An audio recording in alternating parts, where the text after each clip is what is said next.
धन्यवाद।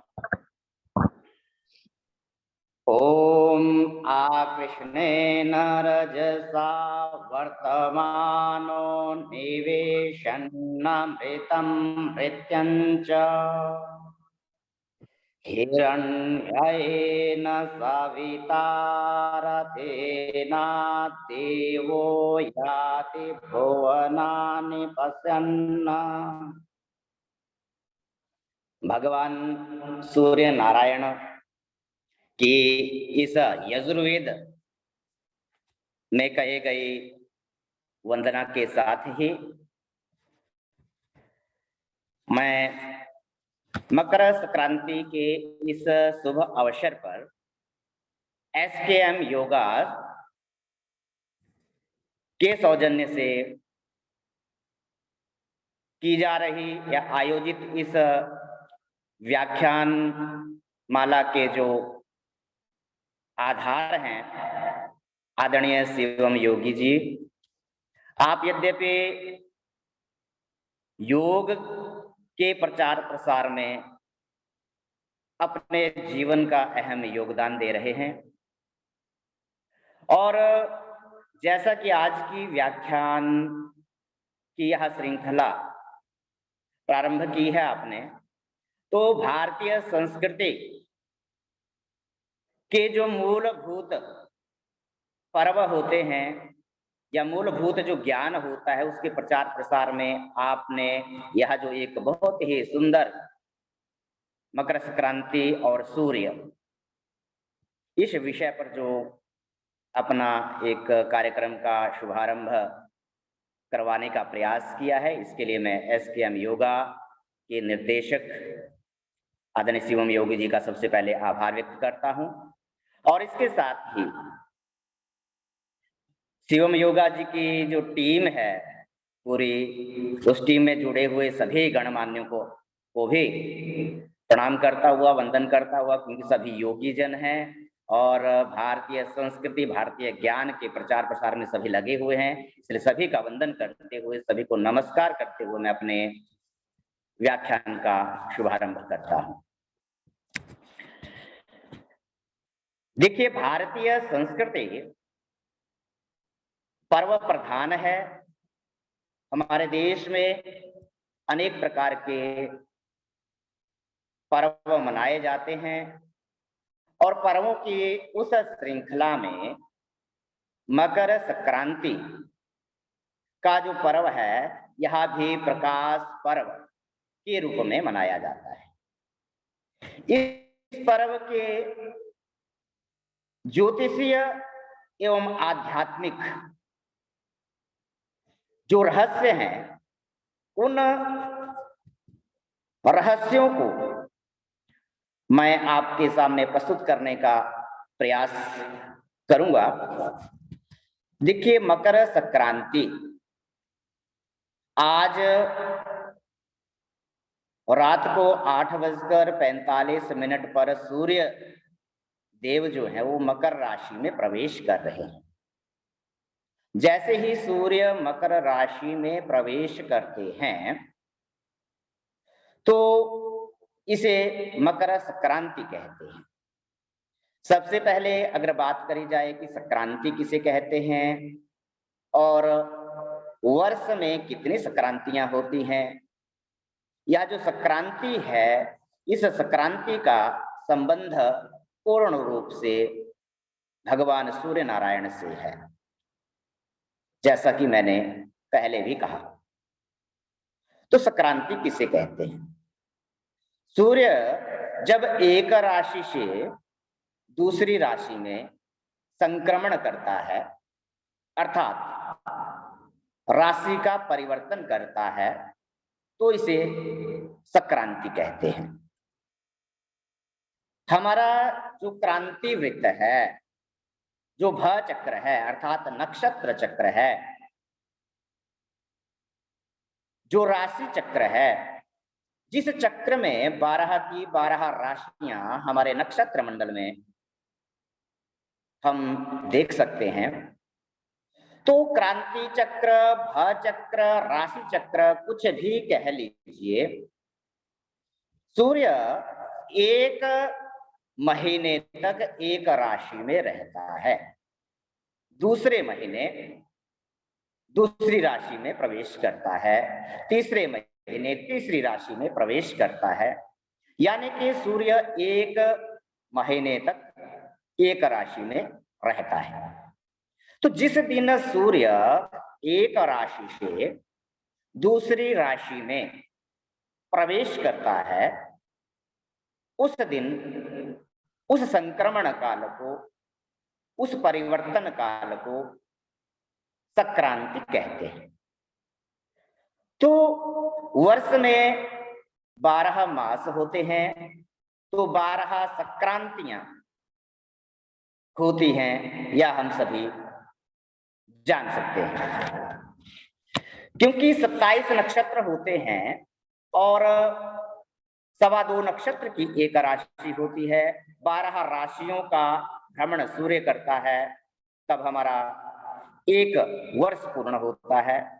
इसलिए सूर्य का यहाँ पर इस क्रांति के साथ गहन संबंध है, या हम सभी को जान लेना अति आवश्यक है।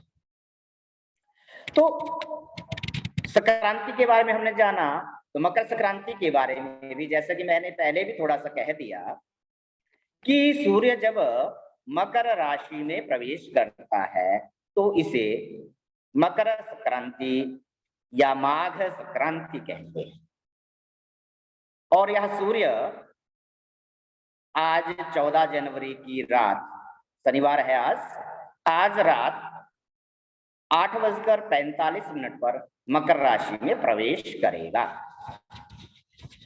तो सूर्य, क्योंकि माघ मास की कृष्ण पक्ष की आज सप्तमी तिथि है, शनिवार है, और जैसा कि मैंने कहा 8:45 मकर राशि में प्रवेश करेगा। आज इस मकर संक्रांति के शुभ अवसर पर 3 ग्रह एक ही राशि में हम देख सकते हैं, इसलिए त्रिग्रह योग भी बन रहा है। सूर्य, शुक्र और शनि, ये तीनों ग्रह एक ही राशि में आज हम इनको देख सकते हैं, त्रिग्रही योग बन रहा है। और देखिए, जब रात को सूर्य मकर राशि में प्रवेश कर रहे हैं, तो हमारी भारतीय सनातन परंपरा में हम सूर्योदय कालीन तिथि का ग्रहण करते हैं किसी भी पर्व को मनाने के लिए। अब सूर्य का संबंध क्रांति से है, इसलिए उदयकालीन तिथि हमारी अगले कल 15 जनवरी को होगी, क्योंकि रात को प्रवेश कर जाएंगे मकर राशि में 9:15, तो हमारा यह जो पुण्य काल है, जिसे हम सनातन परंपरा में, हिंदू परंपरा में मनाते हैं, तो यह अगले कल यह हमारा पुण्य पर्व होगा। और अगले कल सूर्योदय से लेकर के मध्याह्न 1:15 बजे तक इस पुण्य काल को मनाने का सर्वश्रेष्ठ काल होगा। यदि मध्याह्न काल तक स्नान, दान, यज्ञ आदि पुण्य कार्य हम नहीं कर पाए, तो पूर्ण दिन भी हम इस पुण्य काल का लाभ उठा सकते हैं। परंतु सर्वोत्तम समय मध्याह्न 1:15 बजे तक है, और उसके बाद मध्यम पुण्य काल का समय रहेगा। मकर संक्रांति से ही अयन का परिवर्तन भी होता है। हम सभी को ज्ञात होना चाहिए कि जैसे ज्योतिष के 3 स्कंध हैं, और उसमें एक सिद्धांत स्कंध है, सिद्धांत स्कंध। तो सिद्धांत ज्योतिष के अनुसार सूर्य का उत्तर दिशा में गमन अयन कहलाता है। अतः सूर्य जब 6 राशियों का भोग करता है तो यह अयन कहलाता है। अयन के विषय में हमारे शास्त्रों में वर्णन है कि अयन 2 होते हैं, उत्तरायण और दक्षिणायन। तो अयने द्वे समाख्याते उत्तरम दक्षिणम तथा उत्तरे शुभ कार्यम च ना प्रोक्तम दक्षिणे बुधैहि। कि अयन दो होते हैं, उत्तरायण और दक्षिणायन। उत्तरायण में हम सभी प्रकार के शुभ कार्यों को करते हैं और दक्षिणायन में शुभ कार्यों को करने के लिए निषेध रहता है या अति आवश्यक परिस्थिति में ही किए जाते हैं। अब उत्तरायण, जैसा कि आज सूर्य मकर राशि में प्रवेश कर रहे हैं 8:45 बजे, तो उत्तरायण का प्रारंभ हो रहा है। बहुत ही मजे की बात है, हमारे सभी योगी भाई बहनों के लिए बहुत ही लाभकारी यह विषय भी रहेगा कि सूर्य मकर राशि में प्रवेश कर रहे हैं, उत्तरायण का प्रारंभ हो रहा है। और आगे कहा है कि मकर आदि षड राशिणाम भास्करश्च उत्तरायणे, कि मकर आदि 6 राशियों में जब तक भास्कर रहेंगे, सूर्य रहेंगे, तब तक उत्तरायण रहेगा। अर्थात सूर्य 1 महीना मकर में रहेगा, आज से। कुंभ, मीन, मेष, वृष, मिथुन, इन 6 राशियों तक जब तक सूर्य रहेगा तब तक उत्तरायण रहेगा। और इस धराधाम पर हम सभी का जो कालमान है, मानव का जो 1 वर्ष होता है, देवताओं का यह 1 वर्ष,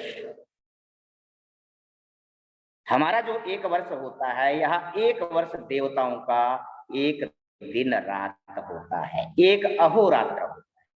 अब देखिए कितना जबरदस्त काल है, जिसको समझना बहुत आवश्यक है। हम लोगों का पूरा 1 साल बीत जाता है और देवताओं का पूरा 1 दिन रात बीतता है। हम लोगों का जो उत्तरायण होता है, ये उत्तरायण 6 महीने तक जब तक रहेगा, तो ये 6 महीना जो हमारा काल की सीमा है उत्तरायण की, ये उत्तरायण देवताओं का दिन होता है। और आगे जब सूर्य कर्क आदि 6 राशियों में रहता है, कर्क, सिंह, कन्या, तुला, वृश्चिक, धन, इन राशियों में रहेगा, तब दक्षिणायन रहेगा। और ये जो दक्षिणायन हमारा 6 महीने का रहेगा, ये देवताओं की 1 रात होती है। अब हमारा पूरा 1 वर्ष में पूरा उत्तरायण बीतेगा, पूरा दक्षिणायन बीतेगा, और देवताओं का ये 1 दिन और रात होगा। तो जैसे ही सूर्य मकर राशि में प्रवेश करते हैं, ये देवताओं का ब्रह्म मुहूर्त होता है, देवताओं का दिन का प्रारंभ होता है। इसलिए देवताओं का ब्रह्म मुहूर्त होता है, इसलिए मकर संक्रांति के प्रारंभ होते ही दान करना, यज्ञ करना, ध्यान करना, मंत्र जप करना, यज्ञ आदि करना, यह अगर हम करते हैं देवताओं के इस ब्रह्म मुहूर्त में, तो हमारे लिए यह विशेष रूप से लाभकारी होता है और उत्तम उत्तम फल की प्राप्ति होती है। उत्तरायण के शुरू होते ही, यानी कि आज उत्तरायण का प्रारंभ हो रहा है, हम अभी तक देख रहे थे कि दिन बहुत छोटे थे और रातें बहुत बड़ी बड़ी थी। दिन लगभग 10 घंटे का हो रहा है और रात्रि अभी लगभग 14 घंटे की हो रही है। और उत्तरायण के शुरू होते ही सूर्य धीरे धीरे उत्तर की ओर बढ़ने लगते हैं, जिसके कारण दिन बड़े होने लगते हैं और रातें छोटी होने लगती हैं। उत्तरायण काल को शास्त्रकारों ने इसीलिए साधनाओं एवं परा अपरा विद्याओं की प्राप्ति की दृष्टि से सिद्धि काल माना है। यह जो समय है अतीव लाभकारी है। अब देखिए दिन का अपना महत्व है, जो कार्य हम दिन में कर सकते हैं वो रात में नहीं कर सकते, जो कार्य रात में कर सकते हैं वो दिन में नहीं कर सकते। इसलिए उत्तरायण एक बहुत ही पॉजिटिव ऑरा के साथ प्रारंभ होता है। इस टाइम क्लाइमेट हमारा बहुत ही सकारात्मक तरंगों से ओतप्रोत होता है। एक जबरदस्त ऑरा के साथ यह समय प्रारंभ होता है और उस ऑरा का लाभ उठाते हुए हमें साधनाओं या अपने सकारात्मकता को बढ़ाने के लिए, ध्यान लगाने के लिए, सूर्य नमस्कार आदि करने के लिए बहुत ही उत्तम समय है। उत्तरायण में सभी प्रकार के शुभ कार्य, क्योंकि अभी आज से स्टार्ट हो रहा है रात को, तो सभी प्रकार के शुभ कार्य, क्या क्या कार्य, तो वराह मिहिराचार्य जो प्रख्यात दैवज्ञ ज्योतिषी हुए हैं, उन्होंने कहा है कि गृह प्रवेश, त्रिदश प्रतिष्ठा, विवाह चौल व्रतबंध पूर्वम, सौम्यायने करम शुभम विधेयम, यद गर्हितं तत् खलु दक्षिणे च। कि गृह प्रवेश, नए घर में प्रवेश करना हो, अलग अलग प्रकार की प्रतिष्ठा करवानी हो, मूर्ति प्रतिष्ठा करवानी हो, विवाह आदि कार्य, मुंडन कार्य, उपनयन संस्कार, यज्ञोपवीत संस्कार जिसे कहते हैं, इस तरह के सभी प्रकार के शुभ कार्य, बहुत अच्छे अच्छे अनुष्ठान, किसी भी साधना को प्रारंभ करना, यह हमारे लिए बहुत ही लाभकारी काल होता है उत्तरायण काल। गोस्वामी तुलसीदास जी ने भी बहुत ही सुंदर वर्णन किया है। रामचरितमानस में भी गोस्वामी तुलसीदास जी कहते हैं कि माघ मकर गत रवि जब होई, तीर्थ पतहि आऊ सब कोई।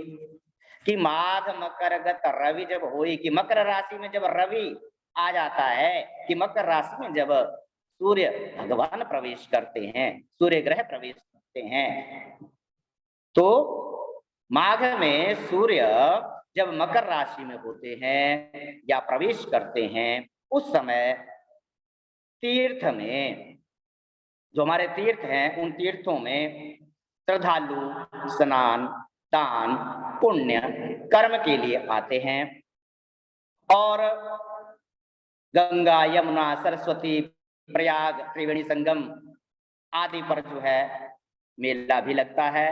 और माघ के प्रारंभ होते ही प्रयागराज में भी साधक लोग, भक्त लोग कल्पवास करने के लिए चले जाते हैं, कुछ समय के लिए वहां पर साधना करते हैं, एकांत में रहते हैं, आनंद लेते हैं। तो हम मकर संक्रांति के दिन क्या क्या कर सकते हैं? यद्यपि एक विषय कहना चाहूंगा, हमारे शास्त्र की जो बात होती है वो 100% सटीक होती है, सत्य होती है। आधुनिकता में फंसे हुए लोग, पाश्चात्य संस्कृति से जिनका बुद्धि जो है उस तरह की हो गई होती है, वो लोग इसके महत्व को नहीं समझ पाएंगे। मकर संक्रांति के दिन हम क्या क्या करें? इस दिन पवित्र नदियों, गंगा, यमुना, सरस्वती, गोदावरी, नर्मदा, सिंधु आदि नदियों, सरोवरों, कुरुक्षेत्र आदि, जैसा यहाँ पर भी ब्रह्म सरोवर है, इस तरह के सरोवर जहां जहां हैं, या ये भी नहीं मिल पाते तो जो हमारे आसपास नदियां होती हैं, बहती हुई नदियां होती हैं, वहां पर स्नान आदि करने का महात्म्य होता है। इस दिन से स्नान आदि करने के बाद स्तोत्र पाठ आदि करना, मंत्र जप आदि करना, तर्पण करना, ब्राह्मणों को भोजन करवाना, भूखों को भोजन करवाना, अनाज, वस्त्र, फल, गुड़, तिल आदि का दान करना, इसका विशेष महत्व है, यह शास्त्र कहता है। इस दिन देवतागण पूजा पाठ यज्ञ ग्रहण करने हेतु पृथ्वी पर आते हैं, क्योंकि यह देवताओं का ब्रह्म मुहूर्त होता है। देवता उठ जाते हैं, क्योंकि देवता शयन भी करते हैं, कहते हैं इस दिन देवता उठ जाते हैं, देवताओं का उठाव नहीं होता है, और देवताओं का ब्रह्म मुहूर्त होता है। देवता पृथ्वी लोक पर ब्रह्म मुहूर्त के प्रारंभ होते ही भ्रमण करते हैं और जप तप आदि को ग्रहण करते हैं, यज्ञ आदि को ग्रहण करते हैं। मकर संक्रांति के दिन माघ महात्म्य का पाठ का श्रवण करना भी विशेष लाभकारी होता है। यहाँ पर हमें पवित्रता और निर्मलता का संदेश देते हुए त्याग और परोपकार की प्रेरणा भी देता है। तीर्थ स्नान के समय हमें क्या करना है? जब भी हम तीर्थ स्नान करने जाएं, कुरुक्षेत्र में ब्रह्म सरोवर का स्नान करने जाएं, देखिए हम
सर आवाज आपकी नहीं आ रही है शायद।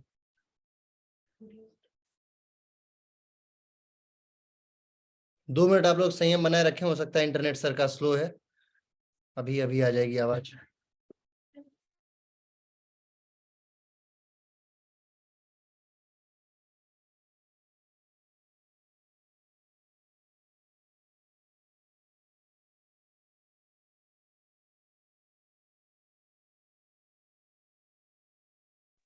दो मिनट आप लोग संयम बनाइए, सर का नेटवर्क जो है वो थोड़ा सा स्लो है, तो अभी अभी आ जाएंगे।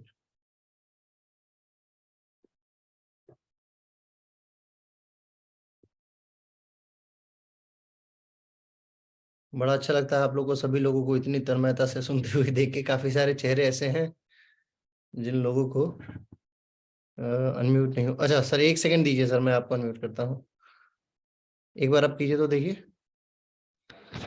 हाँ हाँ आप ठीक। हरिओम शिवम जी, आवाज आ रही है? हाँ आवाज आ रही है सर, एक बार वीडियो ऑन कर लीजिएगा। हाँ एक्चुअली नेटवर्क तो पूरा है यहाँ पे, ना जाने क्या प्रॉब्लम है। होता है सर कभी कभी ना ऐसा। काफी टाइम से आवाज नहीं सुनाई दे रही थी क्या, या अभी तुरंत? अभी अभी अभी जस्ट दो तीन लाइन आपने जो बोली होगी ना वो नहीं आई है। Okay okay. तो श्रीमद् भगवत गीता में भी भगवान श्री कृष्ण जी उत्तरायण के महत्व को बताते हैं। मैंने इससे पहले जो कहा हूं, मैं ये कह रहा था कि हम सौभाग्यशाली हैं कि हम कुरुक्षेत्र की परिधि में रहते हैं, इसके आसपास रहते हैं। दक्षिण भारत के लोग या विदेशों से लोग कुरुक्षेत्र के ब्रह्म सरोवर में ऐसे पवित्र पर्वों पर डुबकी लगाने आते हैं। क्योंकि यहाँ पर मैं एक बात और कहना चाहूंगा, क्योंकि लोग ये भी कहते हैं कि डुबकी लगाने से पाप तो नहीं धुलते। सत्य बात है, डुबकी लगाने से पाप नहीं धुलते जब तक हम मन से अपने आप को प्यार नहीं करते, जब तक उस तरह के कर्मों पर हम ध्यान नहीं देते। परंतु मित्रों, मैं एक बात कहना चाहूंगा कि स्थान के गुण इंसान में और इंसान के गुण स्थान में भी चले जाते हैं। ये हमारा वास्तु शास्त्र कहता है। जो भारतीय ज्ञान परंपरा है हमारी, वो भारतीय ज्ञान परंपरा कहती है कि स्थान के गुण इंसान में और इंसान के गुण स्थान में भी आ जाते हैं। जैसे तीर्थ स्थलों पर हमारे ऋषि मुनियों ने खूब तप किया होता है, या हम किसी मंदिर में भी जाते हैं, उस मंदिर में हर व्यक्ति एक सद्भाव से ही जाता है, अच्छी भावना से ही जाता है। इसलिए मंदिर की ऑरा बड़ी स्ट्रांग होती है, बहुत पॉजिटिव होती है। इसलिए जिनके माइंड में नेगेटिविटी आ रही होती है, एस्ट्रोलॉजी के अकॉर्डिंग भी रेमेडीज जब हम बताते तो हम ये भी कहते हैं कि आप इस टेम्पल में जाइएगा, कुछ देर के लिए वहां पर बैठिएगा, बैठ करके आनंद लीजिएगा, और वहां पर साइकोलॉजिकल यही इफेक्ट होता है कि वहां की ऑरा ऑटोमेटिकली घंटियों के बजने से, मंत्रों के पाठ से और लोगों के उस भाव से, कितनी कितनी संख्या पूर्ण तीर्थ स्थलों पर उस भाव से जाती है, सकारात्मक भाव से जाती है। तो स्थान विशेष के गुण स्वतः इंसान में भी आते हैं और आगे बात, क्योंकि एनर्जी की बात मैं आगे करूंगा सूर्य पे जब आऊंगा। तो भगवान श्री कृष्ण जी उत्तरायण के महत्व को बताते हैं कि अग्नि ज्योतिरः शुक्लम षण्मासा उत्तरायणम तत्र प्रयाता गच्छन्ते ब्रह्म ब्रह्म विदो जनाः। अर्थात जो ब्रह्मवेता योगी जन उत्तरायण सूर्य के 6 महीनों दिन के प्रकाश शुक्ल पक्ष आदि में प्राण छोड़ते हैं, वे ब्रह्म को प्राप्त होते हैं, उनकी सदगति होती है। अतः जीवन तो जीवन, मृत्यु के लिए भी उत्तरायण काल की विशेषता शास्त्रों में वर्णित है। अब मैंने आपको यहाँ पर संदर्भ दिया श्रीमद् भगवद गीता। अब श्रीमद् भगवद गीता जो स्वयं भगवान श्री कृष्ण जी के मुखारविंद से निकले हुए शब्द है। तो श्रीमद् भगवद गीता के बारे में तो यहां तक कहा गया है कि 4 वेदों, 18 पुराणों, 108 उपनिषदों, हमारा जितना विज्ञान का भंडार है, उस सारे को अगर मथा जाए तो श्रीमद् भगवद रूपी मक्खन निकलता है। तो मक्खन श्रीमद् भगवद गीता। तो भगवान श्री कृष्ण जी ने स्वयं उत्तरायण के महत्व को बताया है कि जीवन तो जीवन, मृत्यु के लिए भी यह उत्तरायण काल बहुत लाभकारी होता है। जो उत्तरायण में मृत्यु को प्राप्त करता है उसकी भी सदगति होती है, और इसका एक प्रत्यक्ष उदाहरण है महाभारत का। महाभारत के युद्ध के समय भीष्म पितामह युद्ध करते हुए जब बाणों की सैया पर पड़ गए तो उस समय दक्षिणायन, प्राण नहीं त्यागे थे, क्योंकि उनको इच्छा मृत्यु का वरदान भी था। दक्षिणायन था उस समय, जब वो बाणों से बिंध गए तो उन्होंने अपने प्राणों को त्यागने हेतु उत्तरायण की प्रतीक्षा की थी कि उत्तरायण जैसे ही शुरू होगा मैं अपने प्राणों का त्याग करूंगा। तो मकर संक्रांति के दिन हम सभी को संकल्प करना चाहिए कि मैं अपने जीवन में मन, वचन और कर्म के साथ ही पूरी ईमानदारी और कर्मठता के साथ नई संक्रांति लाने का प्रयास करूंगा। हम सभी को यह सीख लेनी चाहिए मकर संक्रांति के इस शुभ अवसर पर, क्योंकि देखो बहुत जबरदस्त सिद्धांत है। कहा गया है कि मनुष्य यदि उत्तम चिंतन करे, अच्छा सोचे, तो जो चिंतन करता है उसके मुख से वो शब्द निकलने लगते हैं, और जब वो शब्द मुख से निकलने लगते हैं तो मुख से निकलने के साथ ही वो चिंतन मुख से भी निकल गया और उसके बाद वही कर्म में बदला जाता है। तो मन से सोचा हुआ मुख से निकला, वचन से निकला, और वचन से निकला हुआ कर्म में परिवर्तित हो गया। इसलिए हमेशा अच्छा चिंतन करना चाहिए, अच्छा सोचना चाहिए, और इस तरह का यह संकल्प लेने का बहुत ही सुंदर पर्व है। इसलिए कि सकारात्मक औरा से ओतप्रोत यह काल, उत्तरायण काल जो प्रारंभ हो रहा है, और देवताओं का यह ब्रह्म मुहूर्त प्रारंभ हो रहा है। तैत्तिरीय उपनिषद में भी कहा गया है कि उदिते ही सूर्ये मृत प्रायम सर्वम जगत पुनश्चेतनायुक्तम सदुपलभ्यते यो असौ तपन्नुदेति सर्वेषां भूतानां प्राणानादायो देति। अर्थात भगवान सूर्य उदित होकर अपने उज्ज्वल रश्मियों से तेजपूर्ण आभा से संपूर्ण भूमंडल को प्रकाशित कर देते हैं, उसी प्रकार हे मानव, इस उत्तरायण काल के प्रारंभ होते ही तू स्वयं ऊंचा उठने का प्रयास कर, उन्नत हो और सूर्य की तरह अपना आत्म तेज विकसित कर, अपने ब्रह्म तेज बढ़ाने का प्रयास कर, अपने आत्म किसी को आशा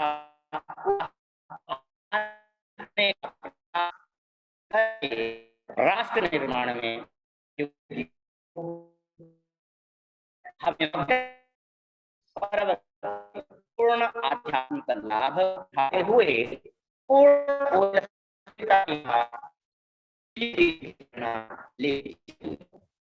सर आवाज आपकी थोड़ी कट रही है, ना हो तो वीडियो बंद कर दीजिए सर, हो सकता है इंटरनेट थोड़ा सा स्लो हो गया हो।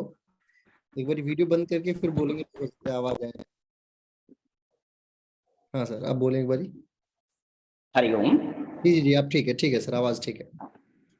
तो सूर्य से संबंध है इस मकर संक्रांति का, और हमारे आदरणीय शिवम योगी जी ने, जैसा मैं पढ़ रहा था, इन्होंने ये भी लिखा था कि मकर संक्रांति के साथ ही सूर्य, क्योंकि सूर्य का हमारे योग में भी बहुत महत्व है, तो सूर्य आत्मा जगतस्तुखश्च, सूर्य संपूर्ण जगत की आत्मा है। अब देखिए, सूर्य एक ऐसे देव है जिनको हम प्रत्यक्ष देखते हैं। हमारे शास्त्र में भी कहा गया है कि अप्रत्यक्षाणि शास्त्राणि विवादस्तत्र केवलम, कि शास्त्रों में जो कुछ कहा गया है, ब्रह्मा विष्णु महेश गणेश जी हनुमान जी राम जी, तो उनका जैसा जैसा स्वरूप बताया गया है वैसा वैसा स्वरूप हम फोटो में बना लेते हैं, मूर्तियों में बना लेते हैं, उस स्वरूप का हम ध्यान करते हैं। परंतु जो हमारा एस्ट्रोलॉजी है, ज्योतिष शास्त्र है, ज्योतिष शास्त्र कहता है कि सूर्य प्रत्यक्ष देव हैं। सूर्य को हम प्रत्यक्ष देखते हैं, प्रतिदिन सूर्य के दर्शन करते हैं, और यह सूर्य सौर मंडल के ग्रह उपग्रहों का नियंता है। सूर्य ही सौर मंडल को ऊर्जा देता है, सूर्य ही अपनी आकर्षण शक्ति से पृथ्वी आदि सभी ग्रहों को रोके हुए है। सूर्य की ऊर्जा से ही इस चराचर में, इस संसार में गति, प्रगति, विकास और विलास है। सूर्य से ही संसार को जीवनी शक्ति मिलती है, अतः सूर्य जगत की आत्मा है।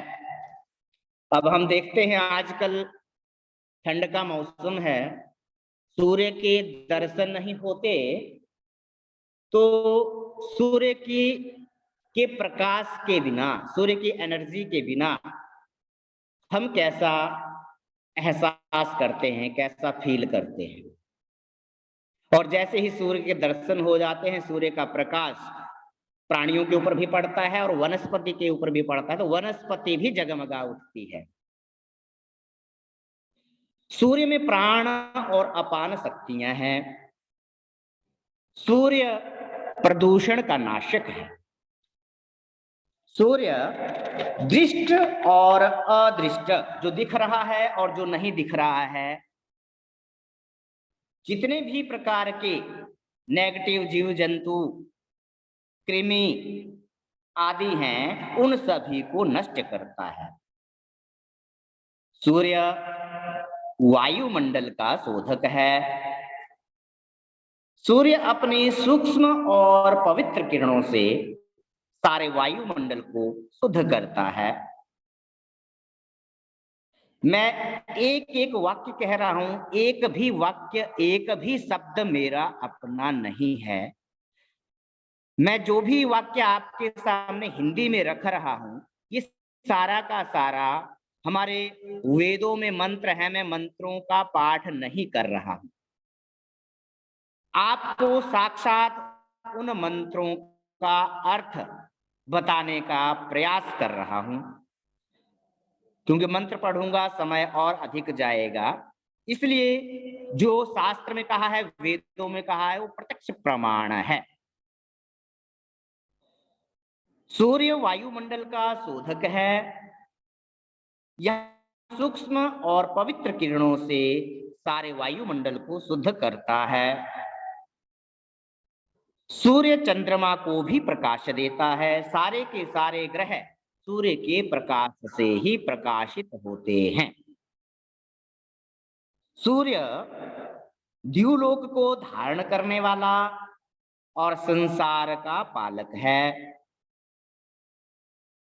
सूर्य की किरणें पदार्थों को फैलाती हैं, और यदि सूर्य के दर्शन ना हो, बराबर दर्शन ना हो, तो आप देखिएगा अनेक प्रकार के रोग प्राणियों को भी और वनस्पति को भी जकड़ लेंगे। सूर्य की किरणें पदार्थों को फैलाती हैं। यही सूर्य वर्षा का कारक है। इसी सूर्य के कारण वर्षा होती है, क्योंकि सूर्य अपने किरणों के माध्यम से, अपने प्रकाश के माध्यम से, अपने एनर्जी के माध्यम से भाप के रूप में जल को ग्रहण करता है समुद्र से, नदियों से, और फिर बारिश करता है। सूर्य संपूर्ण जगत को अन्न देता है, अर्थात सूर्य की ऊर्जा से ही उत्तम कृषि और अन्न होता है। क्योंकि सूर्य जब भाप के रूप में उस जल को ग्रहण करेगा और फिर जब वह ग्रहण किया जाएगा तो बादलों के रूप में वही बादल बारिश का कारण बनते हैं, और उस बारिश के माध्यम से ही पुनः जल प्राप्त होता है और पृथ्वी पर कृषि व अन्न की उत्पत्ति होती है। यजुर्वेद में कहा गया है कि सूर्य और पृथ्वी घूमते हैं। समावर्ते पृथ्वी समूषः समसूर्यः। पृथ्वी सूर्य का चक्कर काटती है। अब देखो, एक होता है अपनी जगह पर घूमना और एक होता है चारों तरफ घूमना। तो अपनी जगह पर जो घूमना होता है उसे घूर्णन कहते हैं, घूर्णन। और चारों तरफ जो घूमना होता है उसे कहते हैं परिक्रमण। तो घूमना और परिक्रमण दो अलग अलग चीजें हैं। तो पृथ्वी अपने अक्ष पर घूमती है और सूर्य का चक्कर काटती है। तो यह सूर्य अपनी धुरी पर घूमता है। इसी प्रकार यह सारा संसार गतिशील है और घूमता है। ऋग्वेद का कथन है कि सूर्य रथ के पहिए की तरह निरंतर घूमता है। और भी सुंदर तरीके से हमारे ऐतरेय और गोपत ब्राह्मण में कहा गया है कि सूर्य ना उदय होता है ना अस्त होता है। मेरे योगी भाई बहनों, अवश्य ध्यान से सुनिए। हम अभी तक यही जानते हैं कि सूर्य अस्त होता है और उदय भी होता है, परंतु ऐसा नहीं है। सूर्य हमेशा ही उदित रहता है, सूर्य हमेशा रहता है। जब पृथ्वी अपने अक्ष पर घूमती हुई सूर्य के चारों ओर चक्कर काटती है, तो पृथ्वी सूर्य के प्रकाश के सामने आ जाती है। तो जिसके कारण हमारे भारत में इधर अंधेरा हो जाता है और विदेशों में दिन हो जाता है। पृथ्वी घूमती रहती है, सूर्य हमेशा उदित है, और फिर हमारे यहाँ पर रात हो जाती है, विदेशों में दिन हो जाता है। तो ऐसी प्रक्रिया ये चलती रहती है, क्योंकि पृथ्वी का भी अपने अक्ष पर घूमना और सूर्य का चक्कर लगाना यही दिन रात का कारण है। अन्यथा सूर्य ना तो उदय होता है न अस्त होता है, वो हमेशा है, नित्य है, परमपिता परमात्मा है, प्रत्यक्ष देव है। सूर्य अपने स्थान पर रुका हुआ है, पृथ्वी उसका चक्कर काटती है। इस आधार पर दिन के अंत को सूर्यास्त और रात्रि के अंत को सूर्योदय कहा जाता है। व्यावहारिक दृष्टि से ऐसा कहा जाता है। अगर हम बात करें, अब देखिए हम लोग भी पृथ्वी पर रहते हैं और हमें ये लगता है कि हम पृथ्वी पर हैं। ऐसा लगता है ना हमें कि हम पृथ्वी पर हैं, परंतु भाई साहब हम पृथ्वी पर नहीं हैं। हमारी पृथ्वी भी ब्रह्मांड में घूम रही है, ब्रह्मांड में है, नक्षत्र मंडल में है। और हमें नीचे बैठते हुए ये लगता है कि हम नीचे हैं और ब्रह्मांड ऊपर है, आकाश ऊपर है। हम भी पृथ्वी जो है, हम पृथ्वी पर हैं, पृथ्वी भी नक्षत्र मंडल में है, पृथ्वी भी घूम रही है। जो आकाश हमारा दिखाई दे रहा है ऐसा ही आकाश नीचे भी है। ये बहुत साइंटिफिक है। हमारा जब दिमाग वहां तक जाएगा तो हमें लगेगा कि यार हम भी खुद हम भी उसी आकाश में हैं। पृथ्वी गोल है, जैसा हम टेलीविजन में देखते हैं या वीडियोस में देखते हैं। तो हम पृथ्वी पर जरूर हैं, परंतु हम फिर भी आकाश में हैं। कितना आनंद का विषय है। तो सूर्य में आकर्षण शक्ति है। ये जो भगवान सूर्य है, इस सूर्य में आकर्षण शक्ति है। सूर्य द्युलोक को अपने आकर्षण से रोके हुए है। आकर्षण वही आकर्षण जो गुरुत्वाकर्षण है, उसी आकर्षण की बात मैं कर रहा हूं। सूर्य पृथ्वी को रोके हुए है। फिर से कह रहा हूं कि सारा ज्ञान वेदों का है। मंत्र आपके सामने नहीं रख रहा हूं, उनका अर्थ रख रहा हूं ताकि आप सभी को एक दिव्य दृष्टि मिले। सूर्य पृथ्वी को रोके हुए है। सूर्य ने अपनी आकर्षण शक्ति से पृथ्वी को रोका हुआ है।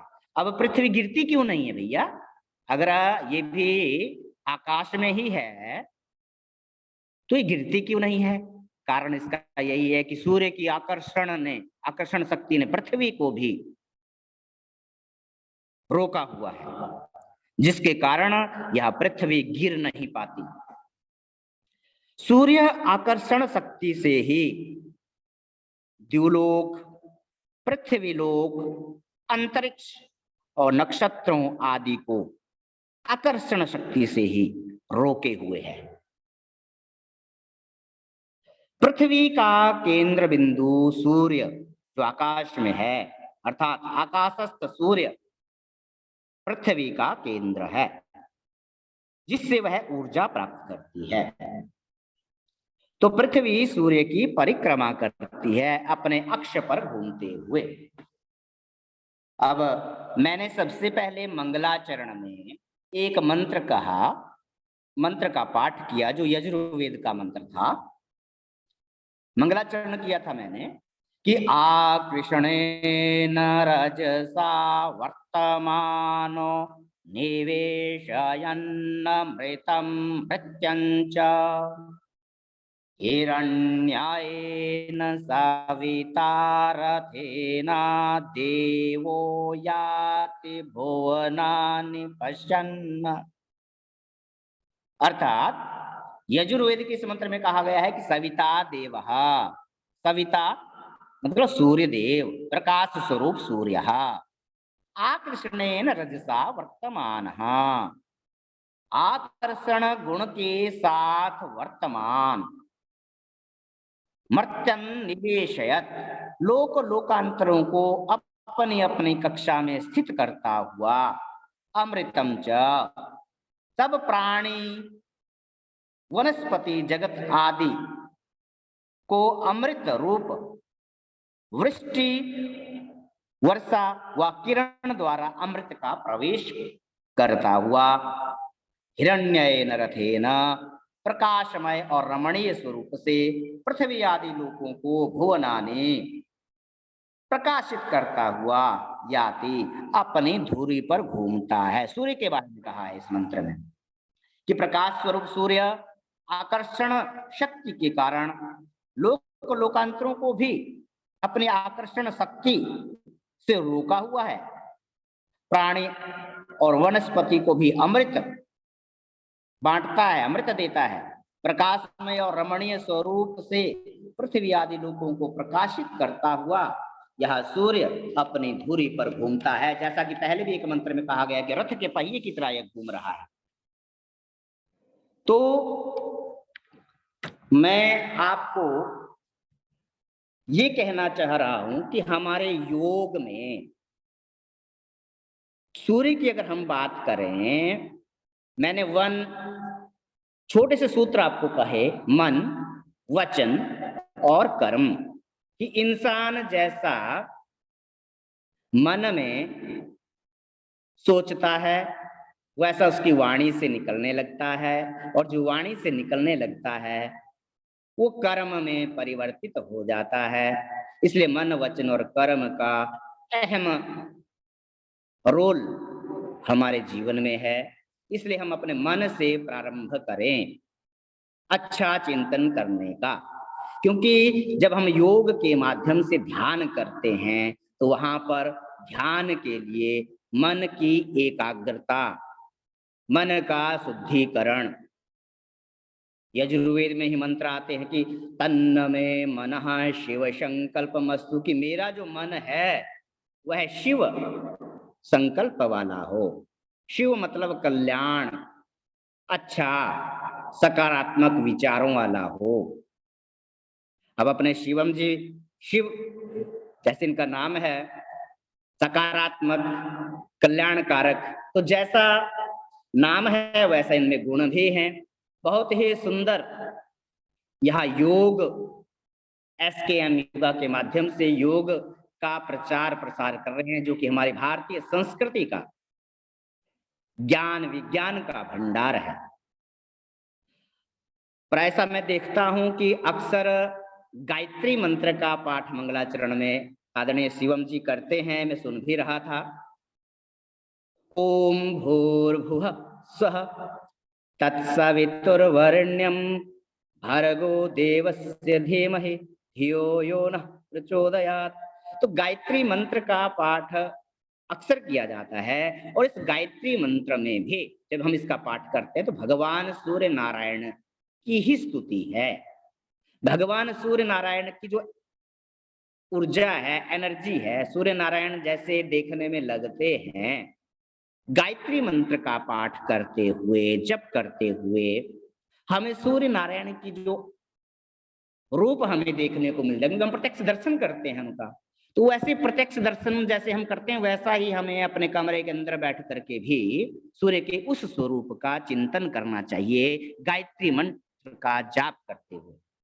अब इस गायत्री मंत्र का अर्थ क्या है?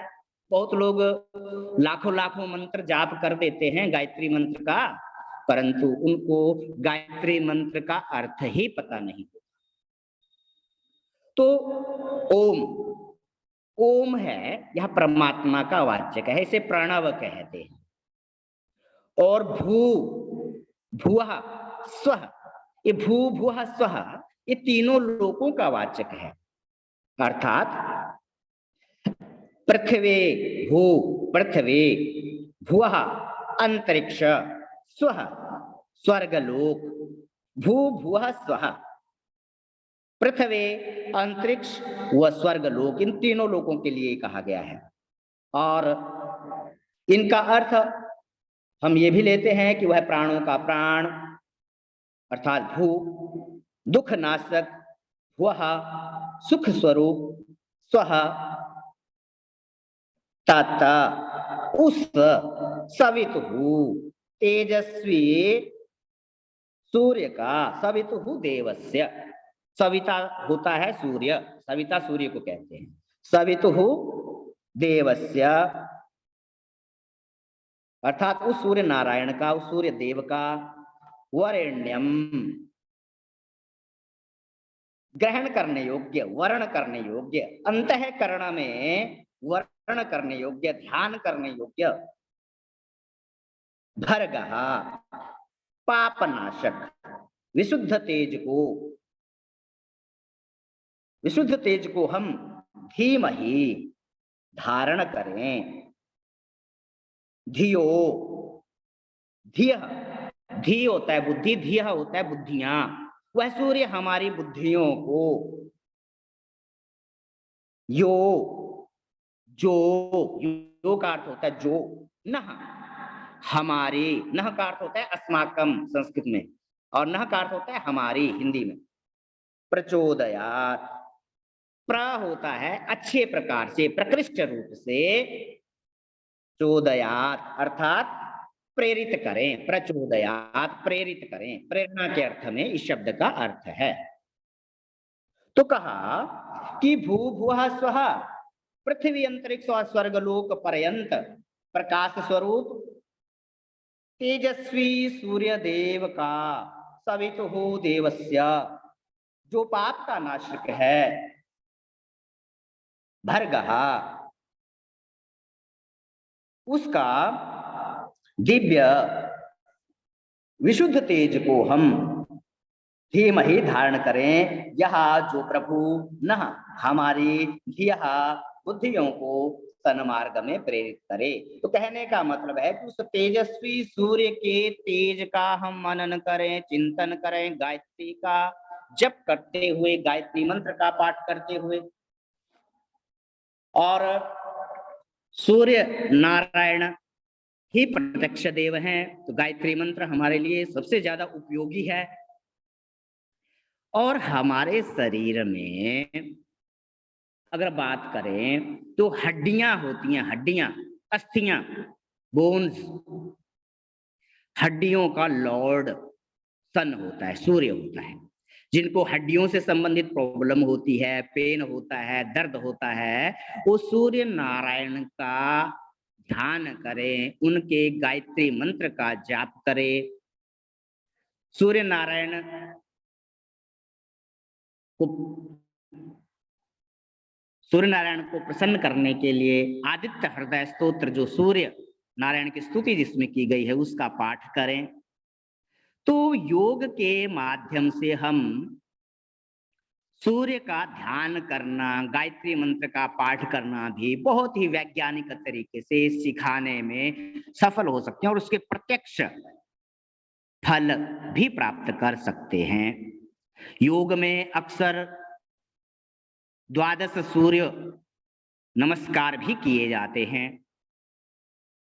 अगर सूर्य के समक्ष किए जाएं तो सोने पे सुहागा कि सूर्य भी उदित हैं, और प्रातः कालीन सूर्य जब उदय होता है तब इन द्वादश सूर्य नमस्कारों के आसनों के साथ सूर्य का ध्यान करते, उनकी औरा, उनके तेज, उनके उस ब्रह्म तेज को अपने आत्म में, अपने आप में ध्यान करते हुए हम इन सूर्य के 12 नमस्कारों को भी करते हैं। उसमें 12 जो मंत्र दिए रहते हैं, ओम सवित्रे नमः, ओम सूर्याय नमः, ओम भास्कराय नमः, ओम पूषणे नमः, ओम खगाय नमः। इस प्रकार से जो हमारे 12 मंत्र हैं, तो बराबर अगर हम इनका पाठ आदि करते हैं तो हमारे लिए सूर्य, क्योंकि आदरणीय शिवम योगी जी ने सूर्य को इसीलिए साथ में जोड़ा कि बहुत ही यह महत्वपूर्ण आज का दिन था, मकर संक्रांति। यद्यपि बार बार कह रहा हूं, अंत में फिर से यही कहूंगा कि मकर संक्रांति रात को 8:45 पर प्रारंभ हो रही है। तो रात को जब प्रारंभ हो रही है, हमारी भारतीय संस्कृति में, हिंदू परंपरा में जब रात को हो रही है तो हमें अगले दिन उस उत्सव को प्रातः कालीन काल में मनाना चाहिए, जो पुण्य काल है, और लाभ भी उठाना चाहिए। ब्रह्म सरोवर में जाकर के जरूर स्नान करना चाहिए, और उस संकल्प के साथ क्योंकि देवताओं का ब्रह्म मुहूर्त है, एक पॉजिटिव काल होता है ये, इसका पूरा पूरा लाभ उठाना चाहिए। तो ये मकर संक्रांति का पर्व जिसका पूर्ण रूप से संबंध भगवान सूर्य नारायण का है, और हमारा यह विषय हमारे योग के क्षेत्र में जुड़े हुए सभी योगियों के लिए, प्राणी मात्र के लिए बहुत ही लाभकारी सिद्ध होगा। जो भी विषय मैंने रखने का प्रयास किया, मेरा एक एक वाक्य अधिकतर वेद के मंत्रों के अर्थ को लेकर के था, क्योंकि समय अधिक लग जाता अगर मंत्र पाठ भी करता। तो सूर्य प्रत्यक्ष देव हैं, प्रत्यक्ष नारायण हैं, और प्रत्यक्ष परमात्मा को जब हम देखते हैं तो गायत्री के माध्यम से हम उनका ध्यान मनन चिंतन, उनका दर्शन प्रतिदिन सूर्य अर्घ्य आदि दे करके कर सकते हैं। यह हमारे लिए बहुत ही लाभकारी होगा। और यह मकर संक्रांति का पुण्य पर्व सभी के लिए, सभी के जीवन में एक नई चेतना लेकर के आए, नई उमंग लेकर के आए, नया उत्साह, नया सामर्थ्य लेकर के आए, सकारात्मकता लेकर के आए। इसी कामना के साथ मैं अपनी वाणी को विराम देता हूं और SKM योगा के निदेशक आदरणीय शिवम योगी जी का हार्दिक अभिनंदन और आभार व्यक्त करता हूं कि आपने हमें अपने इस मंच पर बुलाने का प्रयास किया। यद्यपि चर्चा व्हाट्सएप के माध्यम से ही हो रही थी, फोन पे भी बात नहीं हुई एक भी बार, परंतु मैं भी थोड़ा सा अपनी व्यस्तता देख रहा था कि कब व्यस्त हूँ, समय कब का कहूँ या ना कहूँ, तो एक अवसर था अच्छा। यद्यपि लास्ट ईयर भी मुझे लगता है हमारा कार्यक्रम हुआ था आपके साथ, और फेसबुक के माध्यम से हुआ था शायद। जी सर, जी सर, काफी अप्रोच करना पड़ता है सर। कुछ जनता है जो प्रश्न पूछना चाह रही है, तो ये बात उठा रहे हैं। एक बार मैं इनको अनम्यूट करता हूँ, एक आधा जी प्रश्न ले लिया जाए यदि आप उचित समझें तो। बिल्कुल सर, बिल्कुल। हाँ, आप लोग अनम्यूट कर सकते हैं यदि आपका कोई प्रश्न है, तो आपके पास एक्सेस है, तो अनम्यूट कीजिए और अपने प्रश्न पूछिए। सर मेरा एक प्रश्न है कि वीडियो ऑन कर आपने लीजिए, कहा मोनिका जी वीडियो ऑन जब कर लीजिए। सूर्य उत्तरायण में आता है तो सुबह हो। सर मैं चाह कि जब सूर्य उत्तरायण में आता है तो कुछ राशियां हैं जिनका मतलब उदय होता है क्योंकि देवता जागते हैं, लेकिन कुछ ऐसी राशियां जैसे मैं सिंह राशि की हूँ, तो वो जब दक्षिणायन में जाता है तो राशियों पे भी प्रभाव पड़ता है क्या? हाँ बिल्कुल पड़ता है, बट अभी हमारा भी वैसे अधिकतर अभी फलित पर ज्यादा हमने कहने का प्रयास नहीं किया, क्योंकि विषय हमारा बहुत लंबा चौड़ा हो जाता। और अभी देखिए, सूर्य राशि में आप जानते होंगे, सूर्य एक महीने तक एक राशि में रहता है, दूसरे महीने वो दूसरी राशि में चला जाएगा, तीसरे महीने वो तीसरी राशि में चला जाएगा। तो पूरे एक साल में सूर्य 12 राशियों का भ्रमण करता है। तो राशियों पर भी प्रभाव होता है इसका कि सूर्य अगर मकर राशि में प्रवेश कर रहे हैं तो खासकर किस किस राशि के लिए लाभकारी होगा, किस किस राशि के लिए अनिष्टकारी होगा। परंतु अधिकतर हम यही मान करके चलें कि देवताओं का ब्रह्म मुहूर्त प्रारंभ हो रहा है इस मकर संक्रांति के प्रारंभ होते ही, तो हम एक नए चिंतन के साथ, नई ऊर्जा के साथ, नई स्फूर्ति के साथ अपने मन को शिव संकल्प युक्त करने का प्रयास करें, और यह सभी राशियों के लिए ही मंगलकारी होगा, मैं यही कामना करता हूं। क्योंकि प्रारंभ हमारा मन ही है, मन के हारे हार है, मन के जीते जीत। और मन को हम अगर शुद्ध कर देते हैं, शिव संकल्प सूक्त हमारे वेदों में आता है कि तन्न में मनः शिव संकल्पमस्तु, कि मेरा वह मन शिव संकल्प वाला हो, अच्छे विचारों वाला हो। तो उसी कामना को लेते हुए कि सब कुछ हम अच्छे ही की ही कामना करेंगे और शुभ के लिए ही कहेंगे, और सभी राशियों के लिए शुभ कारक हो यही कामना करेंगे, अधिक शुभ और अशुभ के उस विषय पर नहीं जाएंगे। थैंक सर सुरेंद्र पटेल जी भी कुछ प्रश्न पूछना चाह रहे हैं। जी सुरेंद्र जी। अनम्यूट कीजिए पहले आप, आपकी आवाज नहीं आ रही है। सुरेंद्र जी आपकी आवाज बिल्कुल नहीं प्राप्त हो रही है, और एक बार म्यूट करके फिर unmute कीजिए please। हाँ, आप अनम्यूट कीजिए। हेलो जी अब आवाज आ रही है। जी, आचार्य जी प्रणाम। आचार्य जी, मेरी जिज्ञासा थी कि जो योग के साधक नियमित आसन, प्राणायाम, मुद्रा और बंध का अभ्यास करते हैं, क्या उनमें ग्रह दशा का, प्रत्यंतर दशा का या महादशा का प्रभाव पड़ता है या नहीं आचार्य जी?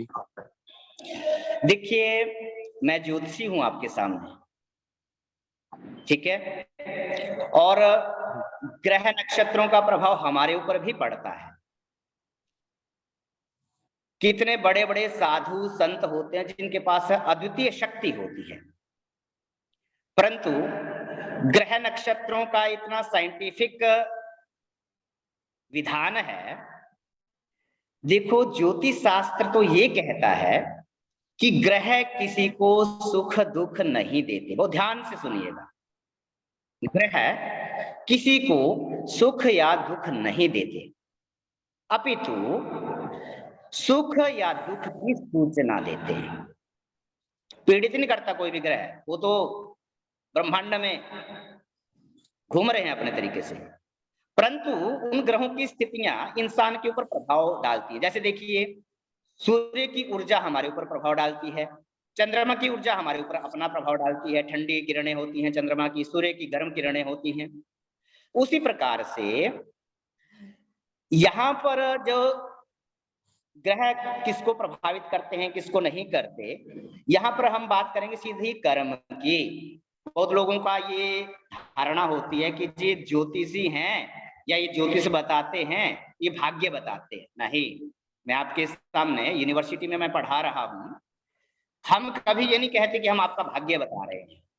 हम सामने वाले के कर्मों को उनके सामने प्रकट करते हैं कि आपने क्या कर्म किए हैं, आपने आपको इस कर्म का, क्योंकि जो बुरे कर्म करेगा उसको बुरे फल मिलेंगे, अच्छे कर्म करेगा उसको अच्छा फल मिलेगा। तो ज्योतिष शास्त्र के माध्यम से जो कुंडली होती है, देखिए एक बच्चा पैदा होता है, या भाई साहब आप प्रश्न पूछ रहे हैं, आप जिस दिन पैदा हुए उसी दिन पैदा हुए और आपका जो डेट ऑफ बर्थ है, आपका जो टाइम है, उसके अकॉर्डिंग उसी दिन आपकी कुंडली भी बन गई, बर्थ चार्ट, जिसमें ओवरऑल प्लानेटरी पोजीशन है। तो आपने कर्म कब किया? तो ये जो कुंडली होती है ये एक बैंक अकाउंट होता है अच्छे और बुरे कर्मों का। और आप ये तो इतना तो हम जानते ही हैं कि कर्म एक ऐसी चीज है कि जो जैसा कर्म करता है 100% वो वैसा ही फल पाता है। कर्म एक ऐसी चीज है। तो कर्म को बताता है ये ज्योतिष। कुंडली हमारे कर्मों को प्रेडिक्ट करती है कि आपने ऐसे ऐसे कर्म किए हैं और आपको ऐसे ऐसे फल मिलेंगे। ग्रह सुख दुख की सूचना देते हैं। ग्रह किसी को पीड़ित नहीं करते, ध्यान दीजिएगा, सुख दुख की सूचना देते हैं। ये मैं नहीं कह रहा हूं, हमारे ज्योतिष शास्त्र में वराह मिहिराचार्य ने बहुत ही सुंदर तरीके से इस तरह का वर्णन किया है। तो ज्योतिष शास्त्र एक कर्म को प्रेडिक्ट करने वाला शास्त्र है, भाग्य बताने वाला शास्त्र नहीं है। और जो कहते हैं कि हम भाग्य बता रहे हैं, भविष्यवाणी कर रहे हैं, वो एक सीमा तक सही है, अदरवाइज कर्म से ओतप्रोत यह शास्त्र है, कर्म को बताता है, कर्म को प्रेडिक्ट करता है। इसलिए जो प्रभाव की बात आपने करी, देखिए बड़े बड़े डॉक्टर हैं और आपने अक्सर देखा होगा जो जिसका स्पेशलिस्ट होगा वो डॉक्टर, कई बार आप देखते होंगे वो डॉक्टर उसी बीमारी से पीड़ित होगा, देखा होगा आपने। बड़े बड़े साधु संत जिसके पास किसी चीज की कमी नहीं, अरबों खरबों की प्रॉपर्टी है, आज जेल के अंदर हैं, अपने कर्मों के आधार पर उनको फल भी मिलना था। उस तरह के कर्म होते हैं जो कि, देखिए ये जो कर्म है, प्रिंसिपल ऑफ कर्मा जो है, ये प्रेजेंट ही कर्म नहीं है। यहाँ पर 3 प्रकार के कर्म आते हैं हमारे, संचित कर्म, प्रारब्ध कर्म, क्रियमाण कर्म। क्रियमाण कर्म जो हम प्रेजेंट में कर रहे हैं, और इन कर्मों का फल हमें अभी मिल भी जाता है, और ये भी हो सकता है कि हमने कर्म किया और अभी हमें फल नहीं मिला। अभी काम कर दिया हमने, कोई भी बढ़िया से बढ़िया काम किया, पूरी मेहनत के साथ किया। और आप अक्सर देखते होंगे कई लोग बहुत मेहनत से जोर शोर से काम करते रहते हैं, परंतु उनको फल की प्राप्ति नहीं मिल पाती, और कुछ लोग थोड़ा सा मेहनत करते हैं, उनको फल की प्राप्ति मिल जाती है। तो इंटरेस्टिंग भी बहुत है जब हम एस्ट्रोलॉजी की बात करते हैं, एस्ट्रोनॉमी की बात करते हैं, मैथमेटिक्स की बात करते हैं, तो बहुत अच्छे अच्छे सिग्नल्स मिलते हैं। वहां पर भी थोड़ा सा अच्छे सिग्नल्स प्राप्त करने के लिए, अच्छी एक्यूरेसी प्राप्त करने के लिए हमारे पास एक जो डाटा है, बर्थ डाटा होता है, वो भी बिल्कुल एक्यूरेट होना चाहिए। एक्यूरेट डिटेल देने पर एक्यूरेट प्रेडिक्शन पाई जा सकती है, काफी अच्छे संकेत मिलते हैं। और आपको आपके बारे में यदि समय से पहले कुछ अच्छे पूर्वानुमान लग रहे हैं, अच्छे आइडियाज लग रहे हैं, तो आप उसमें और ज्यादा हार्ड वर्क करते हैं या करने का प्रयास करते हैं। बट अगर ये कहें कि हाँ, हम कह दें कि नहीं आप आईएएस बन जाओगे और आप बिल्कुल घर बैठ जाएं, मेहनत ना करें, तो ऐसा नहीं होता। कर्म सबसे नंबर 1 पर है, क्योंकि हम अक्सर देखते हैं कि 10 पास किया हुआ तुरंत गवर्नमेंट जॉब में लग जाता है अप्लाई करके, और दूसरा पीएचडी नेट सेट करने के बाद भी स्ट्रगल करता रहता है। तो ये प्रिंसिपल ऑफ कर्मा एक बहुत लंबी चौड़ी बातें हैं, जो कि जब कभी डिस्कशन व्यक्तिगत भी होगा तो बड़ा आनंद आएगा। तो हम तो सिर्फ अभी आपके प्रश्न का उत्तर मैं यद्यपि लंबा खींचा, परंतु काफी चीजें समझ भी आई होंगी आपको कि जो योगा करे, आसन करे, प्राणायाम करे, कुछ भी करे, ग्रहों का प्रभाव पड़ता है। और हाँ, कंट्रोल होता है। अगर अशुभता है, अगर कोई नियमित प्राणायाम साधना आदि कर रहा है, मंत्र जाप आदि कर रहा है, तो उस पर उन अशुभ ग्रहों का प्रभाव कम पड़ेगा। इसीलिए यहाँ पर हमारी रेमेडीज जो है, उपाय जो है, वो उपाय भी ऐसे काम करते हैं। देखो, बारिश होनी है तो होनी है, बारिश को कैसे रोक पाएंगे आप? बट अगर आपको पता चल रहा है कि बारिश हो रही है, होने वाली है, तो आप घर से रेमेडी लेके चलोगे, उपाय लेके चलोगे, छाता लेके चलोगे। और जब छाता लेके चलोगे तो कितना काम करेगा आपका वो उपाय? छाता लेके चलोगे, बारिश हो रही है, तो आपका आधा धड़ बचेगा, पैंट फिर भी नीचे से गीली होगी, छाता लेके भी चलोगे जब। तो प्रभाव जो होना है वो तो होना है, परंतु उपाय के द्वारा आप जैसा छाते का उपाय लेकर के चलते हैं, वैसे ही छाता जितना काम करता है उतना ही उपाय काम करते हैं। और यदि आपके पास उपाय बहुत अच्छा है कि आप गाड़ी लेके ही चल रहे हो, बिल्कुल ही बच गए, तो फिर उपाय फिर उस दृष्टि से करना पड़ता है। तो डिपेंड करता है कि हम कितना क्या कर पा रहे हैं। और ये तो अथाह समुद्र है, इस तरह का जब ज्ञान विज्ञान की बातें आती हैं, चर्चाएं आती हैं, और एक इंटरेस्टिंग विषय है। प्रणाम सर, जी मेरा एक आचार्य जी। क्वेश्चन है। नमस्ते। मैं रीना शर्मा बात कर रही हूँ। सर, मुझे ज्योतिष शास्त्र में मैंने ये सुना है कि ज्योतिष शास्त्र के अकॉर्डिंग जो है वो कुंडली का निर्धारण करते हैं आप, जैसे कुंडली वगैरह जो बनाते हैं, तो सर वो कितनी सटीक होती है? मेरा क्वेश्चन इस वे में है कि जैसे पहले तो कुंडली का निर्धारण इस हिसाब से होता था कि जैसे जो डिलीवरी हुई है उस टाइम के हिसाब से, जो मतलब एक परफेक्ट टाइमिंग है कि किस टाइम पे बच्चे का जन्म हुआ है, उस टाइम पे ग्रह नक्षत्रों की क्या दशा थी, उसी हिसाब से निर्धारित करते थे। लेकिन आजकल जो है वो मैक्सिमम डिलीवरीज जो है वो हो रही हैं सिजेरियन के थ्रू, और कई जो हैं वो तो अपने हिसाब से जो है वो टाइम जो है सोच के जो है वो डिलीवरी करवाते हैं। तो उनकी जो कुंडली का निर्धारण है वो कितना सटीक है और किस हिसाब से वो निर्धारित किया जाता है, और वो इन फ्यूचर जो है वो कितना मतलब वैलिड है? राइट, आपका क्वेश्चन भी बहुत ही उत्तम प्रश्न है आपका भी। देखिए, यहाँ पर भी हमारे जो ऋषि मुनि हुए हैं, जिन्होंने ज्योतिष के ग्रंथ लिखे हैं, क्योंकि हम कोई एक ग्रंथ पढ़ के नहीं आपके सामने बात कर रहे हैं, अभी हम यूनिवर्सिटी में ग्रेजुएशन मास्टर डिग्री तक टीच करते हैं। तो यहाँ पर हमारे ऋषि मुनियों ने भी 3 प्रकार के मत दिए हैं।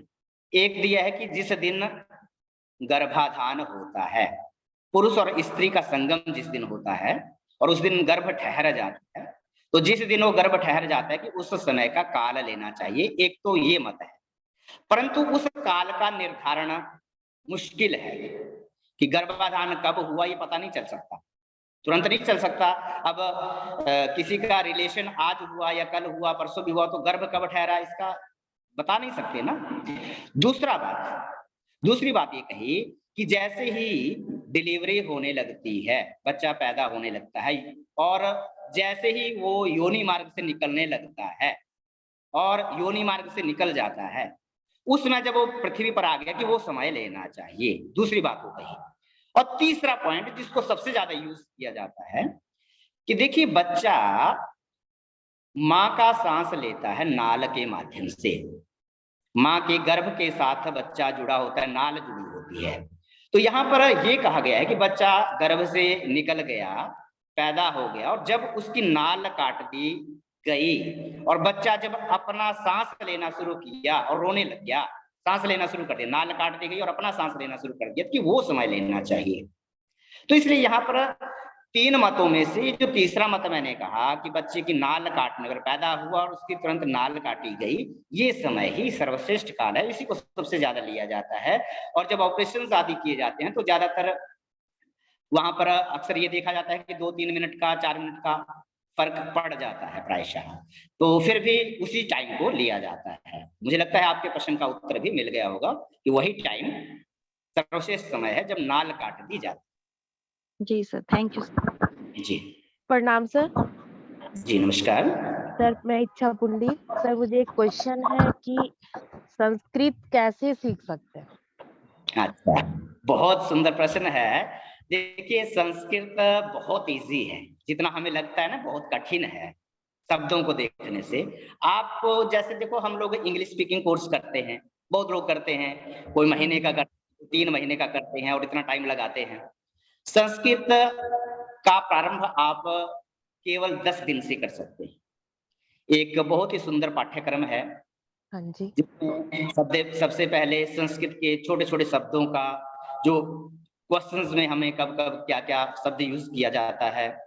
तो हमारी एक अच्छी संस्था है जो कि पूरे इंटरनेशनल लेवल पे काम कर रही है, हाँ जी। और 35 देशों में हमारी वो ऑर्गेनाइजेशन काम कर रही है, संस्कृत भारती, जो कि संस्कृत बोलने के लिए संस्कृत स्पीकिंग कोर्स चलाती है।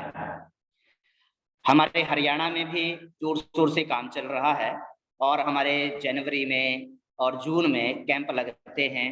बीच बीच में भी कोई संस्था अगर करवाना चाहे तो वहां पर भी इस तरह के कैंप्स का आयोजन हो जाता है 10-12 दिन का। तो पहली बार जब आप आएंगे तो उसमें बेसिक्स आपको सिखाया जाता है 10 दिन की क्लास में। बिल्कुल सर ऑनलाइन जुड़ सकते हो उससे? ऑनलाइन जुड़ सकते हैं?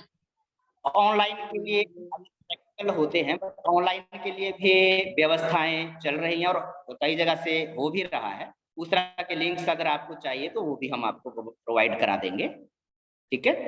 Okay, thank you sir. यदि आप प्रैक्टिकली कर पाए, कैंप जैसा होता है, पूरा दिन का होता है, ठीक है, सुबह से रात का, और होता है बहुत ही अच्छे से हम, क्योंकि जब हमें सीखना ही है तो हम उसी उद्देश्य के साथ उस तरह का टाइम भी दें फुल, तो बहुत अच्छे से सीख सकते हैं। अदरवाइज 2 घंटे की क्लास भी होती है उस तरह की कक्षाओं में। ऑनलाइन भी आज के टाइम पीरियड में सुविधाएं हैं, तो उस तरह के भी आपको लिंक्स प्रोवाइड करवा देंगे, नो प्रॉब्लम। सर नमस्ते, मैं स्मिता देशपांडे बात कर रही हूँ पूना से। मैंने संस्कृत भारती और IIT रुड़की का एक संभाषण कोर्स चल रहा था, लेवल 5 तक उनका था, तो मैंने कंप्लीट किया हुआ है। और जो कोविड के एग्जाम साइड बाय साइड चलते हैं संस्कृत भारती के, वो भी मैंने कर लिए। वो कोविड को इक्विवेलेंट टू MA संस्कृत ऐसा ये करते हैं, मतलब मानते हैं कि कोई इक्विवेलेंट टू MA संस्कृत है करके। तो इससे आगे ज्योतिष का स्टडी कैसे किया जाए? आपने अभी तक ग्रेजुएशन किया है या मास्टर डिग्री किया है किसी सब्जेक्ट में?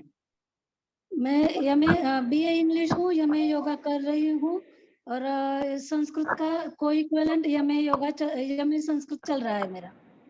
ओके, तो एस्ट्रोलॉजी के लिए देखिए संस्कृत का बेसिक ज्ञान होना आवश्यक है, वो आपने किया ही है। और आप इसमें प्रारंभ में ज्योतिष सीखने के लिए डिप्लोमा कोर्स कर सकते हैं, जो 6 मंथ्स का होता है, 6 महीने का होता है। और वो अलग अलग यूनिवर्सिटीज उस तरह का ये कक्षाएं चलाती हैं, कोर्सेज प्रोवाइड हैं अलग अलग यूनिवर्सिटीज में।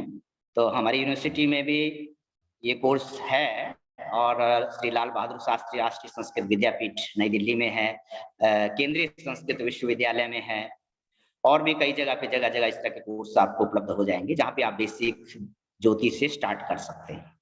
ओके, मतलब डिस्टेंस लर्निंग में हो सकता है क्या?